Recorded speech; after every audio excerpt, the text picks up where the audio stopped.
छोड़। तू कितना भी मुझे मार ले, पर मैं तेरा भांडा फोड़ के रहूंगा। छोड़।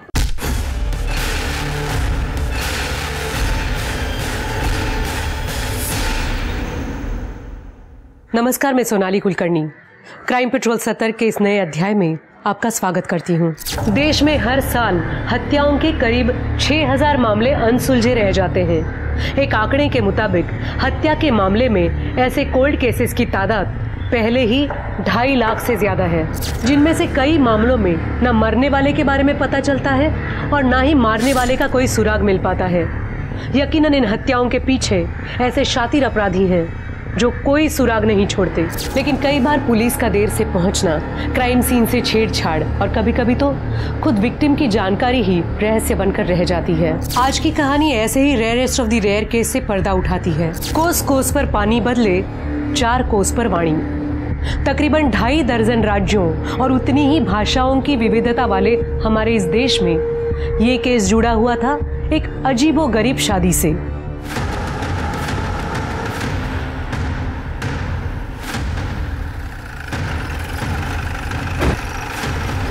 साहब, मैं सुबह लकड़ी बीनने आया था। यहाँ पे एक लाश देखा, तभी मैंने आपको कॉल किया। चल।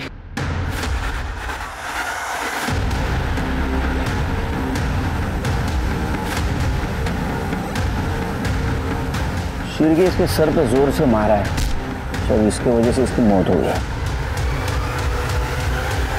और सर आसपास काफी खून भी है, लगता है कि इसे तड़पा के मारा गया है।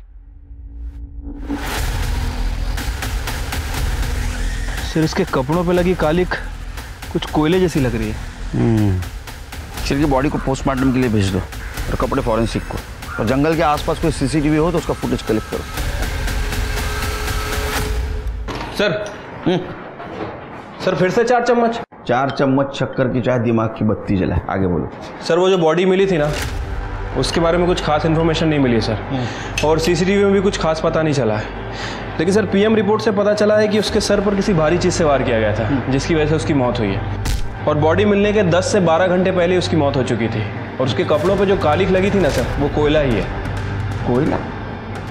लेकिन शिर के क्राइम सीन के आसपास तो हमें कोयले का कोई निशान नहीं मिला। एक काम करो, गोमती नगर में कहीं कोयले का गोदाम है क्या पता करो, क्योंकि यही चीज़ है जो हमें उस लड़की के शिनाख्त में काम आएगी। ठीक है सर। साहब इसका नाम तो राजू यादव है। ये अपने कोयला सप्लायर कमलेश शिंदे है ना, उनके शंकर नगर वाले गोडाउन में काम करता था। सर ये राजू है? मुझे यकीन ही नहीं हो रहा है। इसे किसने मारा होगा? देखिए, इसे जिसने भी मारा है बहुत ही बेरहमी से मारा है। अच्छा, राजू का किसी से कोई झगड़ा, कोई दुश्मनी, किसी से कोई अनबन थी इसकी?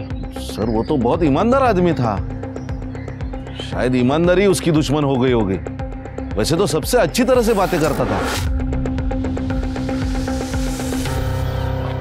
साहब, कुछ दिन पहले राजू का मुकेश के साथ बहुत बड़ा झगड़ा हुआ था।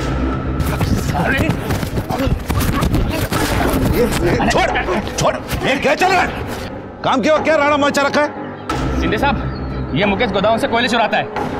मैं कोयले चुराता हूँ? झूठ बोलता है। एक ही फटके में खोपड़ी खोल दूंगा तेरी राजू। इसके घर की तलाशी ले लो। मैंने अपनी आंखों से देखा इसे कोयले चुराते हुए, और जब मैंने टोका तो साला मुझे गालियां दे रहा है। रुक जा साले, अब तू गालियों से नहीं मानेगा, अब तो तुझे तेरे ऊपर तो पहले से शक था मुझे। चल निकल, गोदाम के आसपास भी नजर आया ना तो पुलिस के हवाले कर दूंगा। चल निकल। साले तुझे तो मैं नहीं छोड़ूंगा, तुझे देख लूंगा मैं। उस दिन के बाद मुकेश आया नहीं। जब वो निकल रहा था तो राजू को मारने की धमकी दे रहा था। हाँ सर, मुझे भी ऐसा ही लगता है। ये मुकेश नहीं मारा होगा, उस दिन की बेइज्जती का बदला लिया होगा। नहीं साहब, मत मारो साहब। नहीं मारा मैंने। किसने मारा? किसने मारा? बोल। नहीं पता साहब। नहीं पता? उसने तुझे नौकरी से निकाला और तूने उसे दुनिया से निकाल दिया। साहब मुझे गुस्सा तो बहुत आया था साहब। अगर गुस्से में वो सामने आ जाता, उसकी चमड़ी खींच लेता साहब। लेकिन साहब बेरोजगारी की वजह से गांव जाना पड़ा साहब। साहब मैं आज ही गांव से लौटा हूँ। ना विश्वास हो साहब तो गांव में पूछ लीजिए साहब। वो तो हम पूछताछ करेंगे ही। अरे बिना शक्कर क्या चाय नहीं पी मैंने, तेरी कसम। सर। हाँ, एक मिनट। सर वो मुकेश सच कह रहा था और लोकल पुलिस ने भी कंफर्म किया सर, वो उस दिन गांव में ही था और यहाँ उसके पड़ोसियों का भी यही कहना है। तो शिरके अभी तक के इन्वेस्टिगेशन में किसी पे शक? सर यही तो सबसे बड़ी प्रॉब्लम है, मुकेश अपने गांव में था और उसके अलावा ऐसा कोई है नहीं जो शक के दायरे में हो। सर राजू तो वैसे भी बहुत गरीब आदमी था, झोपड़पट्टी में रहता था, उसके पास खुद का फोन भी नहीं था। शिरके एक बात समझ में नहीं आ रही, राजू जैसे गरीब आदमी को मार कर क्या मिलेगा? हाँ ये 100-200 के लिए ये गंजेड़ी नशेड़ी लोग एक दूसरे का मर्डर कर देते हैं, लेकिन राजू तो एकदम कंगाल था सर। शिरके अक्सर ऐसे केसेस जिसमें सस्पेक्ट नहीं होता, ऐसे केसेस की फाइल बंद हो जाती है, लेकिन हम ये केस सॉल्व करके रहेंगे। राजू का कत्ल किसने किया था? अनाथ और गरीब राजू की हत्या करके किसी को क्या हासिल हो सकता था? क्या वाकई इस जुर्म के पीछे ऐसा कोई शातिर अपराधी था जिसने गहरी साजिश के तहत न सिर्फ राजू को मौत के घाट उतारा, बल्कि वो अब भी खुली हवा में सांस ले रहा था। दूसरी तरफ सस्पेक्ट न होने की वजह से पुलिस ने हार कर इस केस को ठंडे बस्ते में डाल दिया था। लेकिन 2 महीने बाद अचानक लालच और धोखे की इस कहानी ने एक नया मोड़ ले लिया। क्या कहानी के इस दूसरे छोर से राजू की मौत का कोई गहरा संबंध था? अंजलि जब इस घर से निकल जाएगी तो हमारी इतनी अच्छी देखभाल कौन करेगा? आओ खूब गुणी मुलगे हो और क्या मजा है कि उसे गुस्सा आ जाए। और अंजलि के हाथ की 1 कप चाय पीकर देखिए आप, मजा आ जाएगा। काय वहिनी? हो ना भाऊजी, आणि फक्त चहा काय, सुगरण आहे हो माझी मुलगी।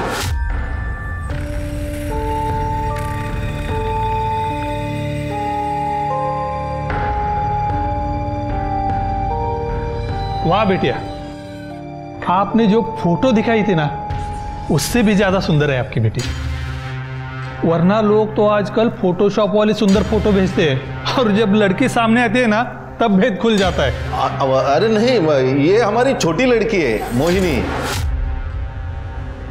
अरे मोहिनी जरा अंजलि को लेके आ। अंजलि तो अभी आएगी। ये देखिए आ गई हमारी अंजलि।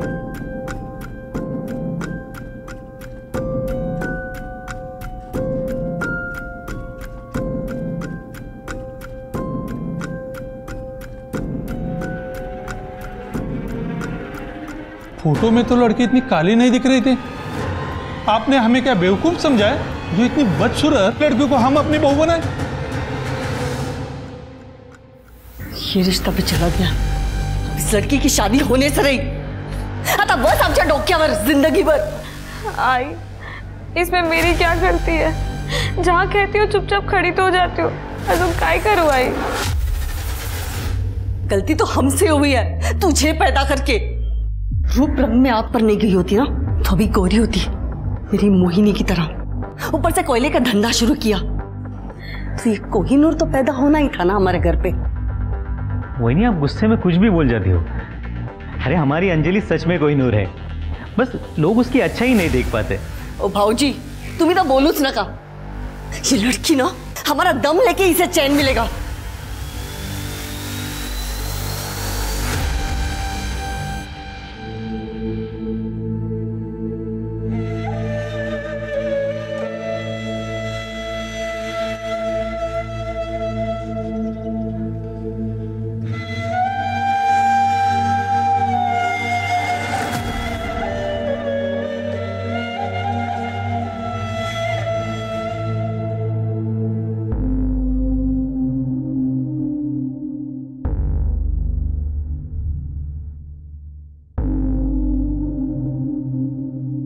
हे काय?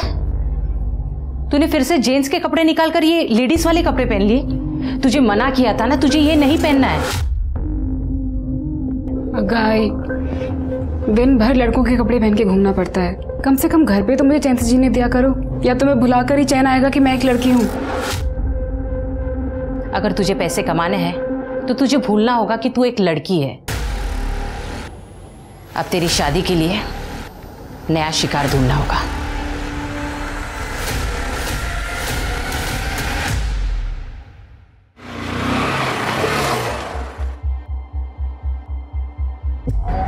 अंजलि बाइक पे घूमने चलेगी मेरे साथ? अब मना मत करना यार, तब मना करेगी तो दिल टूट जाएगा मेरा। तुम फिर आ गए? सच में बहुत बेशरम हो तुम। तुम्हें कितनी बार कहा है कि मुझे तुम्हारे साथ कहीं नहीं जाना, तुम्हें बात समझ में नहीं आती?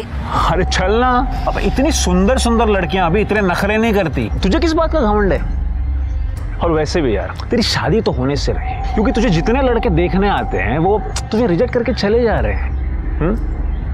शक्ल देख अपनी और कदर कर मेरी, जो तेरे लिए पल के बिछाए बैठा हूं यहाँ। जितने मजे करने हैं ना कर ले मेरे साथ। अब चल जल्दी बैठ और कहीं निकल। आगे मजे? क्या और मजे चाहिए? आइंदा मेरे आसपास भी भटके ना तो ऐसी सजा दूंगी कि जिंदगी भर याद रखोगे। छोड़ूंगा नहीं तुम्हें मैं। इस बात का अगर बदला नहीं लिया ना मैंने तो मेरा नाम भी अक्षय नहीं।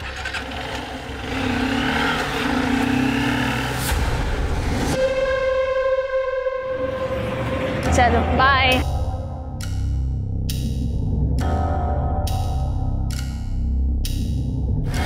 मोहिनी, ताई? मोहिनी, ये विशाल अच्छा लड़का नहीं है।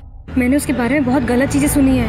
मेरी बात मान, उसका साथ छोड़ दे वरना बहुत पछताएगी। अच्छा, मैं पछताऊंगी? ताई तुझे कोई मिल नहीं रहा है ना, इसलिए तुझे जलन हो रही है। मैं खूबसूरत हूँ, तू जलती है मुझसे। ताई ये अपने फिजूल बातों से ना मेरे रिलेशन मत खराब कर, ठीक है? और आइंदा मेरे मामले में टांग अड़ाई ना तो मैं भूल जाऊंगी कि तू मेरी बड़ी बहन है। मोहिनी, मेरी बात समझने की कोशिश कर। ऐसा ही बोलती तेरे बारे में, तू है ही मनूस। देखना खुद पछताएगी एक दिन जब तुझसे कोई शादी नहीं करेगा।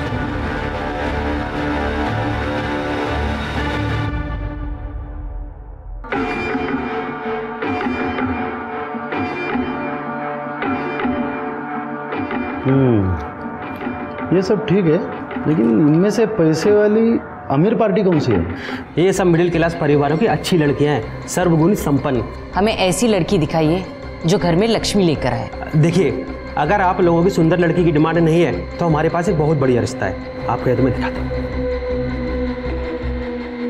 ये लीजिए, लड़की के पिता का कोयले का कारोबार है। अरे वाह, कितनी गुनी और सुशील लग रही है ना। आपकी बेटी हमें बहुत पसंद है।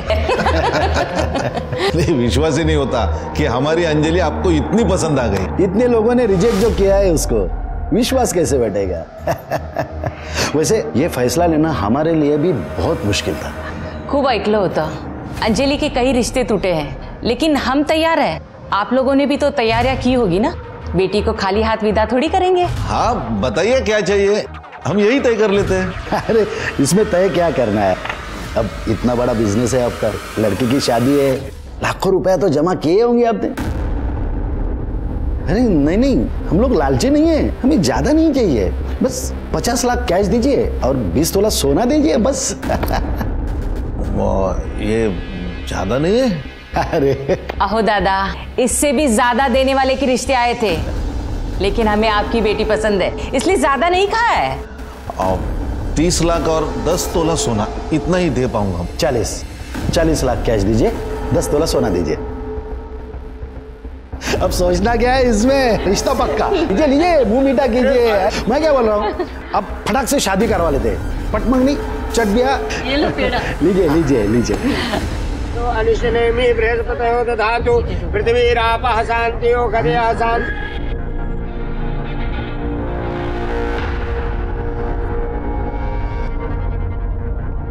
शिंदे, हाँ 20 लाख मिले, बाकी का पैसा? बस कुछ दिन में मिल जाएंगे, आप बेफिक्र रहे। देखना। हाँ जरूर।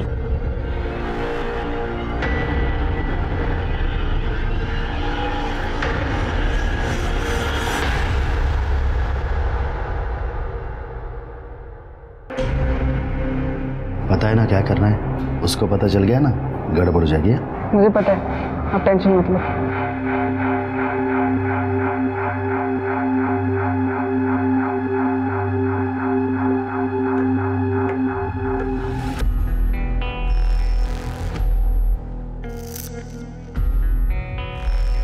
ऐसे ही आंखें बंद रखना, चाहे जो हो जाए, आंख मत खोलना।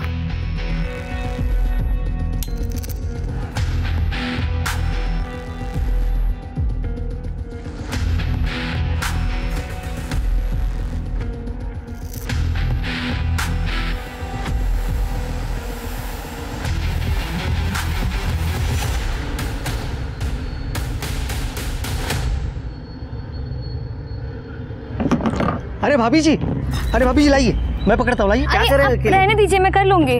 अरे आप क्या क्या करोगे भाभी जी, हमें भी तो सेवा का मौका दीजिए। लाइए मैं पकड़ता हूँ, आइए। भाभी जी आपको पहले कभी देखा नहीं या नए हो क्या? हो, कल्पना ही चीज सुन, अभी शादी हुई है। अच्छा, सूरज भाऊ। भाभी जी एक बात बोलूं, आप ना बिल्कुल मेरे बीबी जैसे दिखते हो। हाँ, वो वहाँ गांव में और मैं यहाँ डंडा लेके खड़ा हूँ, चौकीदार का काम करता हूँ ना, इसीलिए आपको देखे ना उसी की याद आई। खरंच सांगतोय। ये दे दीजिए। Thank you.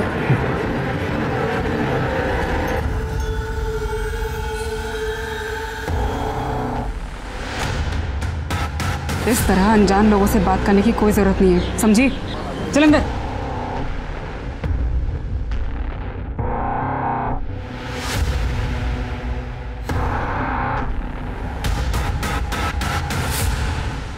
सर ये सब देख के तो सर। नमस्कार सर। हाँ सर, मैं अपने पड़ोसी के बारे में कुछ बोलना चाहता था। पहले अपने बारे में बता। हाँ सर, मैं पीताम्बर काळे नीरव नगर में रहता हूँ। मेरे पड़ोसी का नाम है सखाराम सावंत। माझ्याकडे वेळ नाही आहे, लवकर काय ते सांगा। सर ये सखाराम सावंत की बेटी है सोनम, 1 साल भर से गायब है। बड़ी अच्छी लड़की थी। मैंने वो सखाराम सावंत और उसके बेटे सूरज सावंत दोनों को बहुत बार पूछने की कोशिश की, लेकिन वो लोग अजीब ढंग से बात को टाल जाते हैं। सर फिर एक दिन बताया कि वो गांव चली गई है। हाँ तो इसमें अजीब क्या है? हो सकता है बेटी को गांव भेज दिया हो। लेकिन सर एक बहन को अपनी भाई के शादी में आना चाहिए कि नहीं? वो नहीं आई। ये उसका भाई सूरज दिखता भी कुछ अजीब ही है सर। पहले कभी इसको ना देखा ना इसके बारे में उन लोगों ने कभी जिक्र किया। फिर अचानक 3 साल पहले घर आ गया और 1 साल भर पहले सोनम गायब हो गई। ठीक है, चेक करा सर।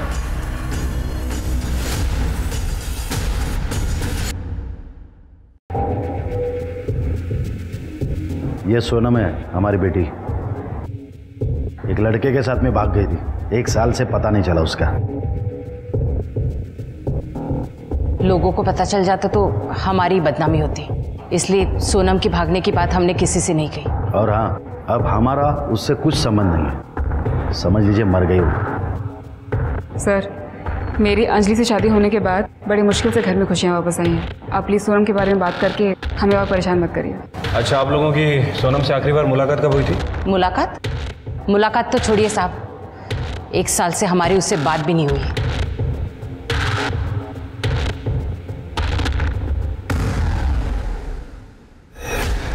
तृप्ति, इस सोनम की कुंडली निकालो। मुझे लगता है कि फैमिली हमसे कुछ छुपा रही है।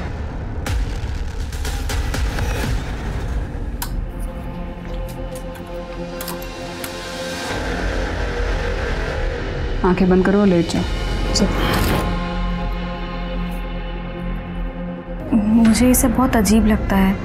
आप लाइट्स ऑफ कर देते हैं, मुझे कपड़े उतारने के लिए कहते हैं, लेकिन खुद कभी कपड़े नहीं उतारते, आंखें भी नहीं खोलने देते मुझे। तो गलत क्या इसमें? पति पत्नी कमरे में लाइट और पर्दे बंद करके ब्याह करते हैं या खिड़की दरवाजे खोलकर? अब तू मुझे बताएगी क्या कैसे करना है? जितना बोला है उतना कर, समझी? चल।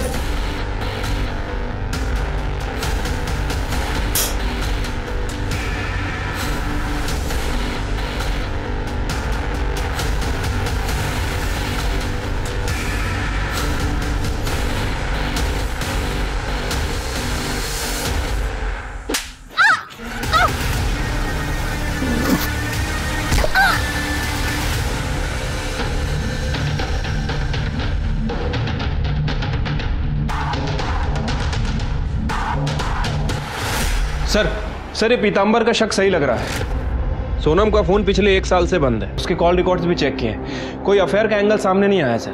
तो सावंत परिवार ने उसके साथ क्या किया होगा? 1 मिनट सर। हेलो सर, मोरे नगर के पास वाले जंगल में एक लड़की की लाश मिली है। ठीक है, हम लोग तुरंत आ रहे हैं।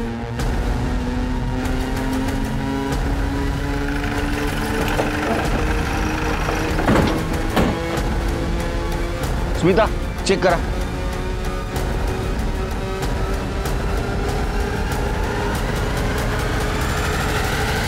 सर ये तो अंजलि है, सावंत परिवार की बहू। पिछले महीने इसकी सूरज के साथ शादी हुई थी सर। ये तो नीरव नगर में रहती, लेकिन ये यहाँ मोरी नगर के जंगल में क्या करने आई थी? सर सिर पर काफी गहरी चोट है। सर इसको जांच के लिए भेज दो। शिरके, इसके फैमिली को इन्फॉर्म कर दो, मुझे पूछताछ करनी पड़ेगी। ठीक है सर। कहीं आसपास सीसीटीवी हो तो जरा उसका फुटेज कलेक्ट करना। लेकिन सर ये तो काफ़ी सुनसान इलाका है, रास्ते में कहीं भी सीसीटीवी कैमरा नहीं है। बॉडी को पोस्टमार्टम के लिए भेज दो। ठीक है सर। सर ये पर्स मिला है और ये पर्स के अंदर ये मोबाइल मिला है, लेकिन ये बंद है। उसको टेक्निकल टीम के पास भेज दो। सर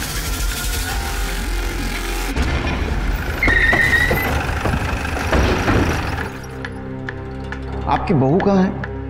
वो सुबह बाजार गई है। आपने आखिरी बार कब देखा था उसको? आज सुबह जब वो बाजार गई। लेकिन क्या बात क्या है सर? मोरी नगर के जंगल में हमें एक लाश मिली है, वो आपकी बहू की है। क्या क्या कह रहे सर? अरे वो ये कैसे हो गया? किसने मारा होगा मेरी बहू अंजलि को? उसकी किसी से क्या दुश्मनी हो सकती है? सर किसने मारा मेरी बीवी को बताइए, मैं छोड़ूंगा नहीं उसे। बेटा बाबा अंजलि। शांत हो जाओ। आप कहाँ थे उस वक्त? दुकान पर अपनी। कीर्ति नगर से यहाँ तक जितने भी सीसीटीवी है सारा फुटेज कलेक्ट करो। शिरके, तुम्हें अजीब नहीं लगता जिस घर की बेटी 1 साल से गायब है उसी घर की बहू की हत्या हो जाती है, वो भी इस तरह? सर अजीब बात तो है। वैसे इस केस में एक और कॉमन लिंक है, कमलेश शिंदे। सर ये अंजलि उसी कमलेश शिंदे की बेटी है जिसके गोडाउन में ये राजू काम करता था, और राजू की हत्या भी 2 महीने पहले ही हुई है। इन दोनों केसेस का आपस में जरूर कुछ ना कुछ संबंध है, लेकिन क्या? अगर संबंध नहीं है, ये योगायोग की बात है, तो इस केस की जड़ तक हमें जाना होगा। हाँ सर। सर ये देखिए सर, 16 फरवरी की सुबह 11 बजे अंजलि कीर्ति मार्केट की सीसीटीवी में कैप्चर हुई है।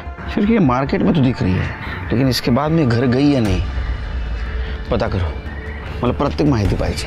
हो सर।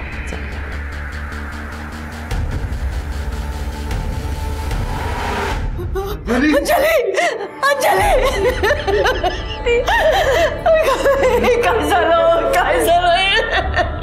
सब मुझे पता है मेरी बेटी को किसने मारा। वो लालची सकाराम और उसके परिवार ने मारा है इसको। उसको पकड़ लो साहब, मेरी बेटी का खून किया है उसने। सर उन कमीनों ने 40 लाख रुपए मांगे थे दहेज में, 20 लाख रुपए देने बाकी थे, इसीलिए उन कमीनों ने मेरे बेटी को मारा होगा। चलो चलो चलो।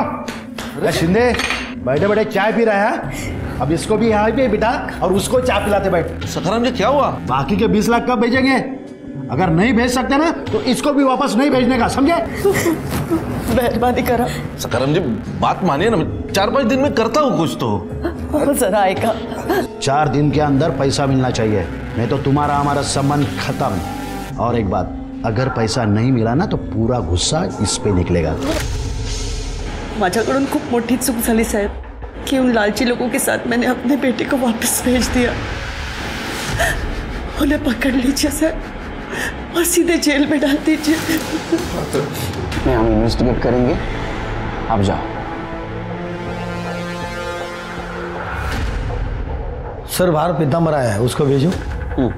सर मी सांगितलं होतं ना तुम्हाला, अरे सावंत फैमिली बहुत अजीब फैमिली है। अभी कुछ दिन पहले इन्होंने अपनी बहू अंजलि को घर के बाहर निकाल दिया। सूरज मुझे घर से मत निकालो, मैं कहाँ जाऊंगी? बाबा मेरे बाबा पैसे दे देंगे। जब दे देंगे तो अब बता जाना जी। चल निकल। जब तक तेरे बाप से पैसे नहीं लाएगी ना तब तक इस घर के दरवाजे तेरे लिए बंद है, समझी?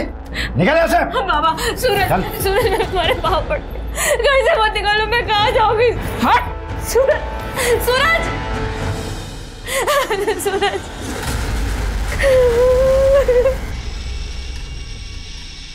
ओहो भाभी जी, ये दुनिया ना बड़ी जालिम है, लेकिन आप चिंता मत कीजिए, मैं हूं ना, आपको कोई भी तकलीफ होने नहीं दूंगा। आप ना मेरे साथ चलिए, आइए ना। अरे आइए। हाथ मत लगाना मुझे। अरे भाभी दूर हटो। खूब समझती तुम्हारे घटिया इरादे। मदद चाहिए होगी ना तो अपने आई पापा के पास जाऊंगी। तुम निकलो यहाँ से, निकलो यहाँ से। अरे निकलो। सूरज बाबा सर वो बेचारी अंजलि कई घंटों तक घर के बाहर बैठे रोती रही, फिर इन लोगों ने उसे घर में लिया। सर बड़े कमीने लोग हैं ये। सर उस पर भरोसा मत कीजिए, वो एक नंबर का कमीना आदमी है। वो भी यही बोल रहा था आपके बारे में। आप मुझ पर विश्वास कीजिए ना सर। क्यों? एक तो वो अपनी बेटी की शादी मेरे बेटे से करवाना चाहता था, जब बात नहीं बनी तो इस तरह से बदला ले रहा है। चाय पानी का बंदोबस्त करो। हो बाबा। बैठो। कहो कैसे आना हुआ? वो छोड़ो, मेरी खूबसूरत लड़की को रिजेक्ट करके तुमने इस लड़की से अपने बेटे की शादी करा दी, क्यों? पता है कितना दहेज मिला है? अरे तो दहेज मैं भी देता ना। देखो सखाराम, पैसा ही सब कुछ नहीं होता। देख लेना सखाराम, तुम्हारा बेटा इस लड़की के साथ कभी खुश नहीं रहेगा। अभी भी देर नहीं हुई है, इसे रास्ते से हटा दो और मेरी बेटी को बहू बना लो। तभी से पीतांबर खुन्नस पाल कर बैठा है। मुझे तो लगता है उसने ही मेरी बहू का मर्डर किया होगा। सर अंजलि की पोस्टमार्टम रिपोर्ट में उसके साथ रेप कंफर्म हुआ है सर। उसकी मौत 16 फ़रवरी को दोपहर 12 से 2 के बीच में हुई है सर। उसके साथ बलात्कार किया गया और बॉडी पर सीमेन सैंपल भी मिले हैं। तो इसका मतलब शिरके जिसने अंजलि का रेप किया उसी ने उसको मारा है। अच्छा ये सोनम सावंत के बारे में कुछ इन्फॉर्मेशन मिली? फिलहाल तो सर उसके बारे में कोई इन्फॉर्मेशन नहीं है। उसकी फोटो सभी जगह सर्कुलेट करवा दी है। वॉचमैन नितिन? सर वो वॉचमैन अंजलि के मर्डर वाले दिन से ही गायब है। उसका घर भी चेक किया सर, सामान वगैरह कुछ नहीं है। शिरके वो मिलना जरूरी है, ढूंढो, अरेस्ट करो उसको। ठीक है सर। सर अंजलि के मोबाइल से इस केस के बारे में एक बहुत इंपॉर्टेंट इन्फॉर्मेशन मिली है, ये देखिए। ये तो राजू है शिरके। अंजलि के मर्डर के 2 महीने पहले इसका मर्डर हुआ था। क्या अंजलि और राजू एक दूसरे को जानते थे? सर ये राजू के फोन में अंजलि का फोटो इसके साथ मिलना, मतलब सर हो सकता है कि ये दोनों केस आपस में कनेक्टेड हों। शिरके अंजलि की पहली बहुत उलझी हुई है। इसका मतलब ये अंजलि के बारे में सबको सब कुछ नहीं पता। एक काम करो, इसके ससुराल और मैके को खंगालो, इसके बारे में कुछ ना कुछ इन्फॉर्मेशन जरूर मिलेगी। ठीक है सर।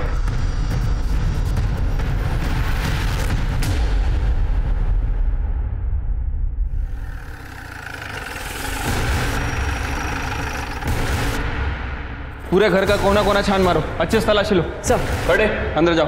अरे साहब क्या चल रहा है? 16 फ़रवरी को 12 से 2 के बीच कहाँ थे आप लोग? कहाँ थे मतलब? घर पे ही थे। सूरज कहाँ था? हमारी किराने की दुकान है, मैं वहीं पर था। देखो अगर कुछ छुपा रहे हो ना तो उगल दो, वरना अपने तरीके से पूछो। सर ये अंजलि की डायरी, और सर ये कुछ और मिला है। क्या ये मैंने ही खरीदा था। क्यों, कोई अपराध है क्या? चलो सर, अंजलि के हस्बैंड सूरज के कॉल रिकॉर्ड चेक किए थे सर। सर एक इंपॉर्टेंट बात पता चली है सर। ये सूरज किसी निशा नाम की औरत के कांटेक्ट में था। निशा बार बार उसे कॉल करती थी, और जब हमने निशा के एड्रेस पे जाके पूछताछ की तो सर पता चला है कि निशा सूरज की पहली बीवी थी। 5 साल पहले ये सावंत फैमिली आदर्श नगर में रहती थी, और सर ये सावंत फैमिली के घर से अंजलि की डायरी मिली है। बहुत कुछ लिखा है इसने उसमें। राजू देखो, मैं तुम्हारी पसंद की मिठाई लेकर आई हूँ। मेरी पसंदीदा मिठाई तो तुम हो। बैठो। राजू पता है, कल मुझे लड़के वाले देखने आए थे और हमेशा की तरह रिजेक्ट करके चले गए। तो अच्छा हुआ ना, वो तुम्हें पसंद कर लेते तो मैं जी नहीं पाता। अंजलि मैं तुम्हें खो कर ना जी नहीं पाऊंगा, तुम सिर्फ मेरी हो। अंजलि! बाबा बाबा तेरे औकात कैसे? औकात में रह। मेरे अंजलि की तरफ हाथ उठाकर देखा कैसे तूने? बाबा उसकी कोई गलती नहीं। बाबा बाबा बाबा लगा के रखा है। चल घर पे।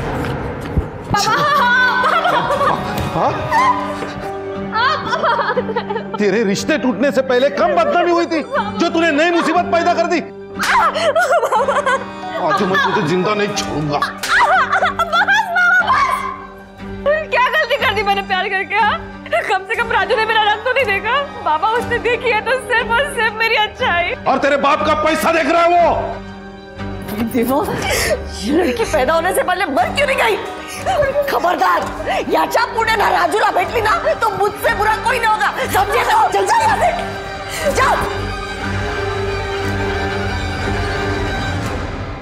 शिरके, सावंत फैमिली बहुत गड़बड़ लग रही है।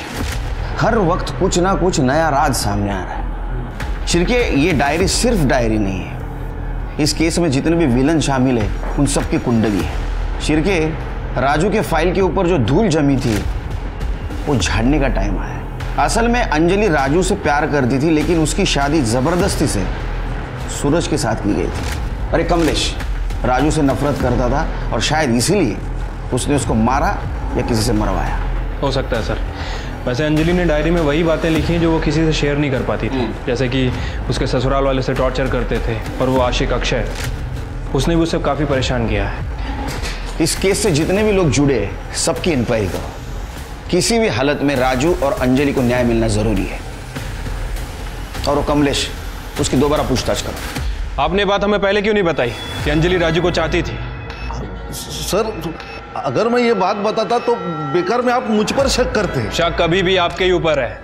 आपने अपने गोडाउन के वर्कर को मना किया था कि अंजलि और राजू की बात सामने नहीं आनी चाहिए। इनफैक्ट राजू की मौत से आपका रास्ता साफ हो गया है। उसकी मौत से सिर्फ और सिर्फ आपको फायदा हुआ और किसी को नहीं। नहीं सर, ऐसी बात नहीं है सर। देखिए, कमलेश दादा ने कुछ नहीं किया है और इन पर राजू की हत्या का आरोप लगाने से अच्छा है ना कि आप अंजलि के कातिल को ढूंढिए प्लीज। आपको क्या लगता है हम क्या कर रहे हैं? वही कर रहे हैं हम।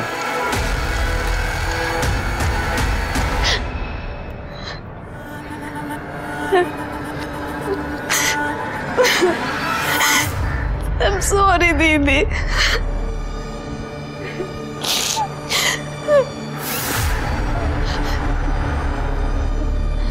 मैम, थोड़े टाइम पहले दीदी ने मुझे एक बात बताई थी, शायद मुझे आपको बहुत पहले बता देनी चाहिए थी।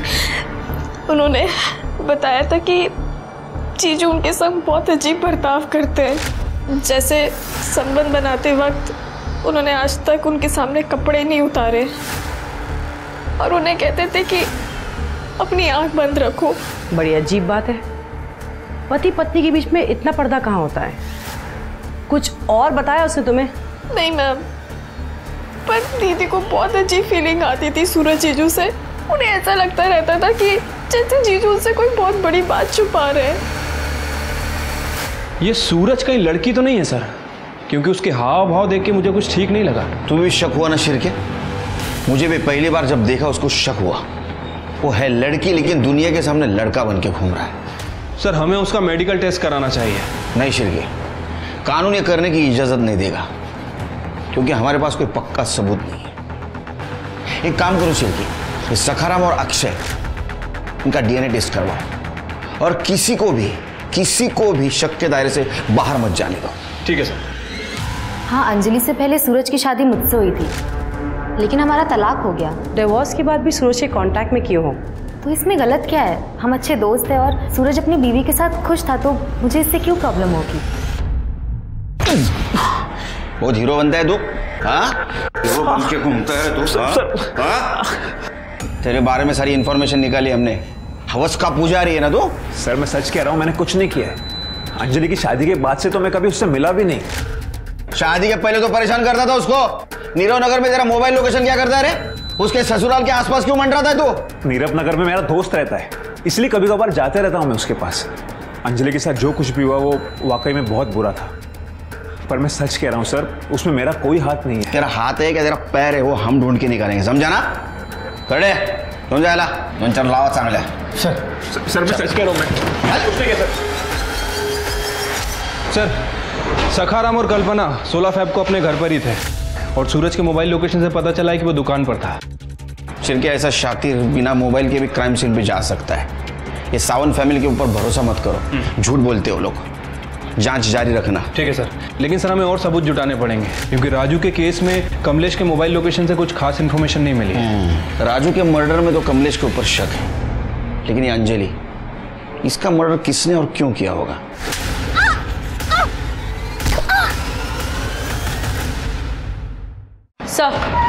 सर खबरी का फोन था। उसने बताया वॉचमैन नितिन धारावाही में छुपा बैठा है। लेके उसको। किधर गया था? किधर गया था तू? सीधा खड़ा रह इधर। 16 तारीख से कहाँ गायब था रे तू?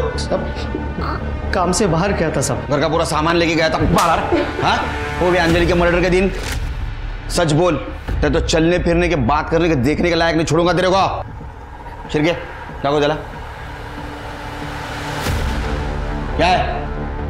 ये मार्केट में अंजलि घूम रही है और उसके पीछे कौन है? तू है। क्या कर रहा था उसके पीछे? साहब वो मैं खरीदारी के लिए गया था साहब उधर। खरीदारी करने के लिए गया था? हाँ? तो पैर को क्या हुआ है? साहब वो बाथरूम में पैर फिसल गया साहब। बाथरूम में पैर फिसल गया? क्या जिंदगी से पैर फिसल गया जरा? हाँ, इसका डीएनए कराओ सर। और जल्द से जल्द रिपोर्ट चाहिए मुझे। जो सखाराम आणि अक्षय रिपोर्ट से क्या झालं? सर वो आ ही रही है। हाँ सर सूरज की पहले भी निशा, उसकी सोसाइटी के सीसीटीवी फुटेज में सूरज को रिसेंटली देखा गया है। देखो मामला क्या है सर। सर डीएनए रिपोर्ट आ गई है सर। मैच हो गई किसी की? सर अक्षय और सखाराम की तो नहीं हुई। नितिन? सर नितिन का डीएनए मैच हुआ है। अंजलि की बॉडी पे जो सीमेंट मिला था वो नितिन का ही है। इसका मतलब रेप और मर्डर नितिन ने किया है। पाउंचर घेऊ तिथं, चला दे।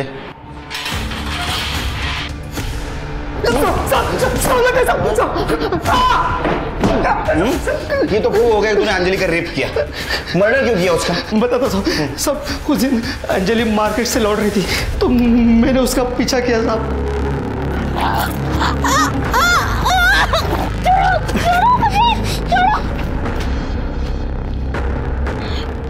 तुम्हारी इतनी हिम्मत? हाँ? अभी मेरी हिम्मत की देखिए किधर तूने। बहुत तरसा है तूने। छोड़ो मुझे, छोड़ो, छोड़ो, छोड़ो मुझे।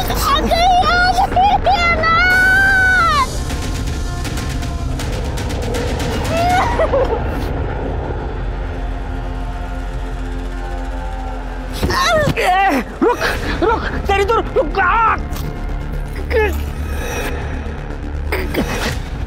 सब वो पुलिस को सब बता देगी। इस डर के कारण मैं अपने दोस्त के पास धारावी में जाके छुप गया साहब। बाद में खबर जब पड़ी तो पता चला कि अंजलि का मर्डर हो गया। साहब मुझे विश्वास चाहो साहब, मैंने उसका खून नहीं किया साहब। शिरके, इसने रेप तो कबूल किया है, ये मर्डर भी कबूल करेगा। शिरके, इसका डोज बढ़ाओ। सब मेरी बात सुनो। सब मैंने नहीं किया था। सब नहीं मारा, नहीं किया सब। अंजलि मर्डर केस उसके साथ हुए बलात्कार की पुष्टि पर जाकर ठहर गया था। अंजलि पर बुरी नजर रखने वाला वॉचमैन नितिन अब सलाखों के पीछे था। पर क्या अंजलि का कातिल भी ये नितिन ही था? अंजलि की बदनसीबी मरने पर भी अन्याय बनकर पीछा कर रही थी। मायके में राजू के साथ अधूरे प्रेम की टीस पीछे रह गई थी और ससुराल में पति के नाम पर सूरज के रूप में उसे सिर्फ और सिर्फ धोखा मिला था। दूसरी तरफ पुलिस की जांच शक के दायरे में एक के बाद एक आते जा रहे नामों में उलझ कर रह गई थी। सखाराम सावंत, कमलेश शिंदे, अक्षय और वॉचमैन नितिन जैसे कई लोगों पर पुलिस को शक था। लेकिन अंजलि के लिए न्याय अब भी इस एक सवाल के जवाब का इंतजार कर रहा था कि उसका कातिल आखिर है कौन। सर मुझे लग रहा है कि नितिन सच बोल रहा है।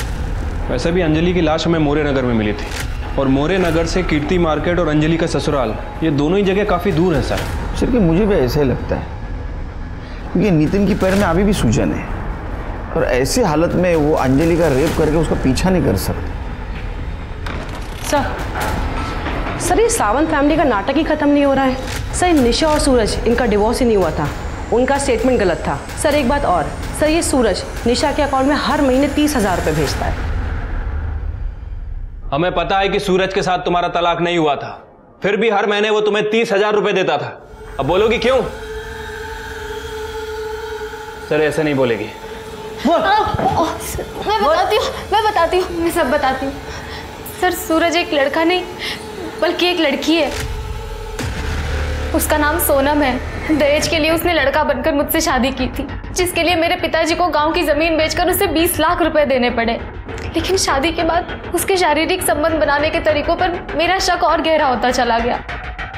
फिर एक दिन मैंने उसे रंगे हाथों पकड़ लिया।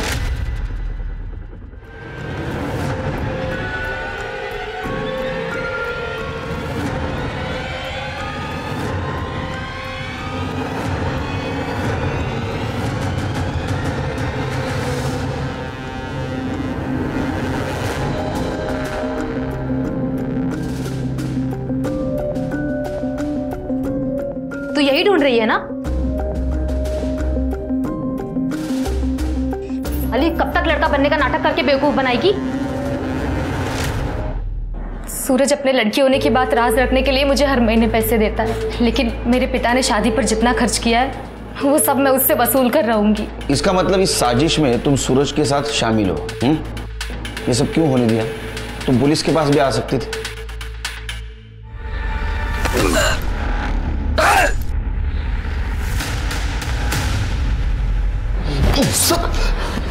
सर क्यों मारा पता चला?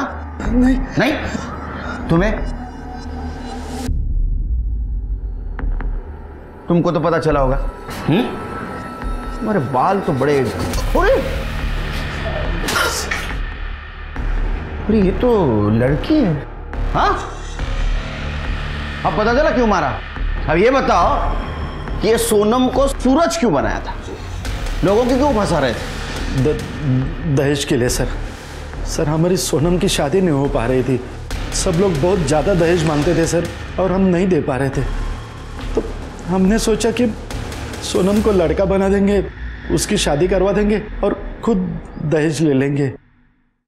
वैसे ही किया सर हमने, लेकिन वो अंजलि को हमने नहीं मारा सर। अंजलि को तुमने मारा है क्योंकि उसको पता चल गया था ये सूरज नहीं सोनम है, और तुम्हें डर था वो सबको बता देगी, इसलिए तुमने अंजलि को मारा। सर हमने अंजलि को नहीं मारा सर, बल्कि मैं तो खुद ही परेशान हो गई थी लड़का बनने का नाटक करते करते। सर एक मिनट। हेलो, क्या?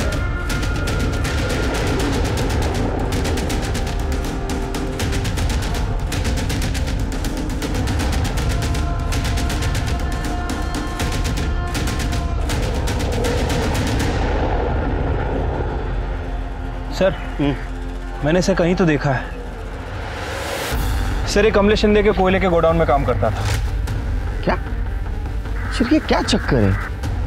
हर एक मामले की लिंक कमलेश शिंदे के कोयला गोडाउन से जाके मिलती है। हाँ सर, लेकिन अभी तक हमें कमलेश शिंदे के खिलाफ कोई पुख्ता सबूत नहीं मिला है। मिलेगा, जरूर मिलेगा।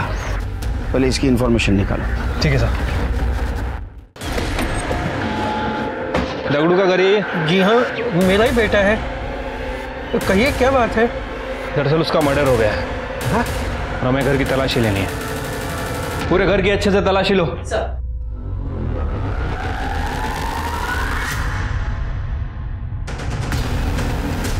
खड़े, बुलाओ उन्हें। ये आपके घर में तो ऐशो आराम के सब सामान है। ये दगड़ू को पगार कितनी मिलती थी?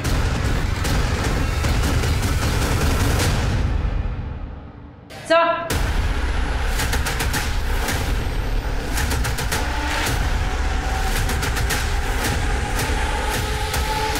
Yes sir. Jain sir. Sir हमने दगड़ू के घर की तलाशी ली। सर ये दगड़ू ही मामूली सी पगार पे शिंदे के गोडाउन में काम करता है, लेकिन सर उसके घर में ऐशो आराम की हर चीज़ है। TV, fridge, washing machine, AC, सब कुछ। और सर कमाल की बात यह है कि ये सारी चीज़ें उसे किसी और के क्रेडिट कार्ड से खरीद के दी गई हैं। इतनी महंगी चीज़ें उससे कोई क्यों देगा? और अगर देगा तो बिना वजह नहीं देगा। और सर कमाल की बात तो यह है कि 16 तारीख को दोपहर 3 बजे उस क्रेडिट कार्ड से एक शर्ट भी खरीदी गई थी, और जहां अंजलि की डेड बॉडी मिली वो शर्ट की दुकान वहां पास में ही है।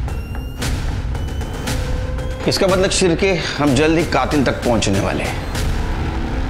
अंजलि का कातिल और मैं? ये क्या बकवास कर रहे हो आप? बैठ। शायद आपको मालूम नहीं, अंजलि मेरी भतीजी है। मैं भला उसका खून क्यों करूंगा? क्योंकि तूने अंजलि का बॉयफ्रेंड राजू का मर्डर किया। ये क्या बोल रहे हो आप?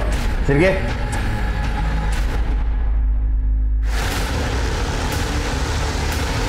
मेरा वीडियो?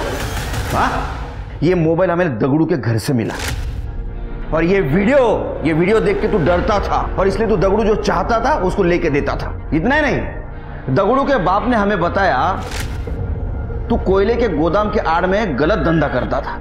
हाँ, तेरा नसीब अच्छा था रे, तू 3-4 मोबाइल यूज करता था, इसलिए तू जल्दी ट्रेस आउट नहीं हुआ हमको। अब बता अंजलि को क्यों मारा? क्या सबूत है आपके पास कि मैंने? सबूत चाहिए तेरे को? याद कर, जब तूने अंजलि को मारा तो ब्लड के छींटे तेरे शर्ट पे उड़े थे। आया याद? फिर तूने क्या किया? तो एक दुकान में गया और तूने एक शर्ट खरीदी और वहां कार्ड स्वाइप किया। वो कार्ड स्वाइप किया जो कार्ड स्वाइप करके तू दगड़ू को चीजें लेके देता था। हम वो दुकान में पहुंचे, तेरा नसीब खराब था, तूने वहां से एक शर्ट तो खरीदी, लेकिन पुरानी शर्ट वहीं छोड़ गया और वो दुकानदार ने वो शर्ट स्टोर रूम में रखी थी। और चाहिए सबूत? और चाहिए सबूत? नहीं साहब, बता दो साहब। बता साहब, मैं कमलेश दादा के कोयले के गोडाउन में चुपके से ड्रग्स का धंधा करता था। सब कुछ ठीक चल रहा था, लेकिन एक दिन ये बात राजू को पता चल गई। अरे क्या कर रहे हो? ठीक से रखो।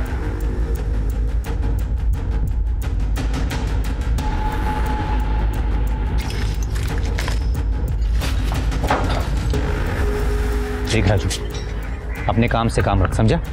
जा काम कर। कितने घटिया इंसान हो यार तुम। जिस थाली में खाते उसी में छेद करते, तुम्हें शर्म नहीं आई? देख, फालतू की बात मत कर। अगर तू चाहता है ना तो तुझे भी इसमें हिस्सा देने को मैं तैयार हूँ। भाई, मैं भीख मांग के ना अपना गुजारा कर लूँगा, लेकिन तेरी पाप की कमाई मुझे नहीं चाहिए। और तो और मैं सब कुछ शिंदे साहब को बता के रहूँगा।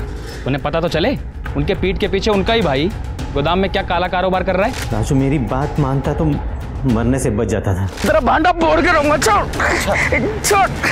ठीक है।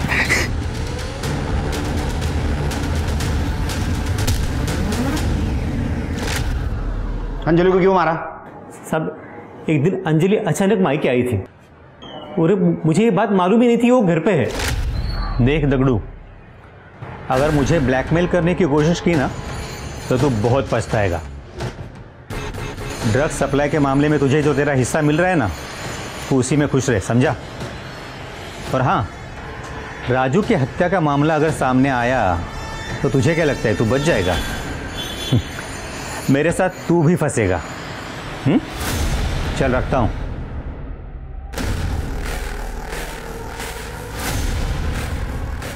तो वो आप हैं जिसने मेरे राजू की जान ली? याद रखना काका, इसकी माफी आपको कभी नहीं मिलेगी।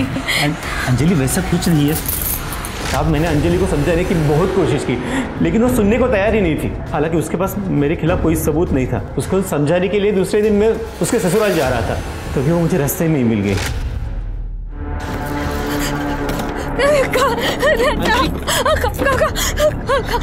अंजलि, क्या हुआ? काका, बताओ मुझे, किसने किया ये सब? काका, एक आदमी ने मेरी जिंदगी बर्बाद कर। तुम गाड़ी में बैठो, मैं सब कुछ ठीक कर लूंगा। नहीं, आप मुझे जीना ही नहीं है काका। अंजलि, तुम गाड़ी में बैठो, चलो।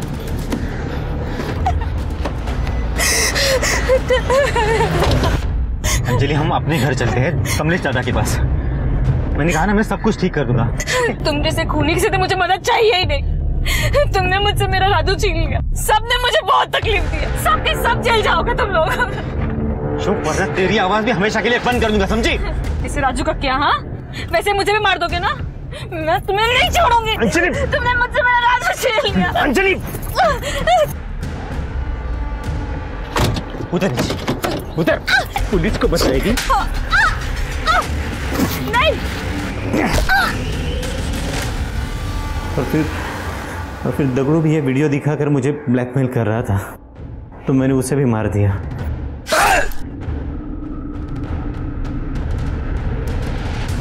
तूने लोगों को नई सीख दी है। बाहर वालों से पहले अपने लोगों से सतर्क रहना चाहिए। लालच कई बार ऐसी हवस का रूप लेता है कि इंसान अच्छे बुरे का फर्क नहीं कर पाता है। वो एक गुनाह छिपाने के लिए सिलसिलेवार अपराध करने पर मजबूर हो जाता है। करीब 3 महीने से अनसुलझा पड़ा ये कोल्ड केस दगड़ू की मौत के बाद सुलझ पाया। राजू की हत्या के 2 महीने बाद अपनी भतीजी अंजलि और फिर दगड़ू की हत्या को अंजाम देने में दोषी प्रशांत शिंदे को कड़ी सजा सुनाई गई। वहीं सावंत परिवार को भी उनकी बेटी सोनम को लड़का बनाकर उसकी शादी करने के एवज में धोखाधड़ी के मामले में जेल की हवा खानी पड़ी। लेकिन अंजलि के साथ जो हुआ उसमें उसका परिवार भी बराबर दोषी है। हमारे समाज में आज भी लड़की को बोझ मानने वालों, उसके रंग रूप के आधार पर भेदभाव करने वालों की कमी नहीं है। ऐसे में एक परिवार की अपने हर सदस्य के प्रति जिम्मेदारी और भी बढ़ जाती है। पराये लोगों से असुरक्षा स्वाभाविक है, लेकिन ख्याल रखें कि हमारे आसपास पारिवारिक सुरक्षा का एहसास देने वाला कोई शख्स ही कहीं संदिग्ध तो नहीं। अब मैं सोनाली कुलकर्णी आपसे विदा लेती हूँ। फिर मिलेंगे क्राइम पेट्रोल सतर्क के जस्टिस रीलोडेड में एक नए केस के साथ। तब तक अपना और अपने परिवार का ख्याल रखें, मास्क पहने, सैनिटाइजर का इस्तेमाल करें और सोशल डिस्टेंसिंग ध्यान में रखें। देखते रहिए क्राइम पेट्रोल सतर्क। जय हिंद।